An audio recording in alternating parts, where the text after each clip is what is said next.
වැඩිම ධාතුන් වහන්සේලා තියෙන්නේ කොයිද? රුවන්වැලි මහා සෑයේ. දෙකට වැඩිම ධාතුන් වහන්සේලා තියෙන්නේ. වැඩ ඉන්නේ. දෙවණියට වැඩිම ධාතුන් වහන්සේලා වැඩ ඉන්නේ කොයිද? වැරදි. දල්දා මාලිගාවේ දන්ත ධාතුන් වහන්සේලා වැඩ ඉන්නේ.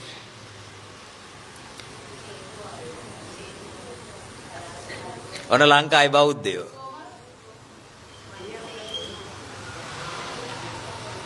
ළඟම. අවන්න ඉතින් ළඟම කිව්ව ගමන් කැලණිය කිව්වා. ඕගොල්ලෝ හරිද? හරිම පුදුම જાතියක්. රුවන්වැලි සෑයට ගිහිල්ලා වඳිනවා වැඩිම ධාතුන් වහන්සේලා. දෙවණියට වැඩිම ධාතුන් වහන්සේලා ඉන්න තැනට මලක්වත් පුදලා නැහැ අද වෙනකම්. මරදානේ විද්‍යෝදේ පිරිවෙනේ අසරණ සරණ වැලිවිට සරණංකර සංඝරාජ මහෝත්තමයන් වහන්සේ හදපු චෛත්‍යයේ වැඩ ඉන්නේ. ගිහිල්ලා තියෙනවද? ගිහිල්ලා තියෙනවද?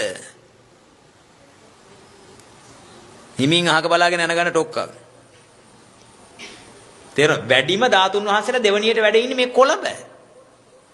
හැබැයි මම එක දවසක් ගියා බල්ලොත් මුත්‍රා කරලා යනවා එක්කෙනෙක් සුද්ධ කරන්නේ. බල්ලෝ ජරා කරලා තියෙන මිදුලේ සුද්ධ කරන්න කෙනෙක් නැහැ. රුවන්වැලි සෑයට. මං කියන්නේ රුවන්වැලි සෑයට පූජා කරන්න එපා කියන එක නෙමෙයි. පළමුවට වැඩ ඉන්න තැනට එහෙමනම් දෙවෙනි තැන අඩුම ගානේ දැනගෙන තියෙන්න බෑ මයි පුතේ. මේක දන්නෙත් නෑනේ. දැන් ට්‍රිප් එකක් ඕගනයිස් කරන්න ඊට පස්සේ. මොකද්ද? රුවන්වැලි සෑය යනවා වගේම ට්‍රිප් එකක් ඕගනයිස් කරන්න මරදානට යන්න.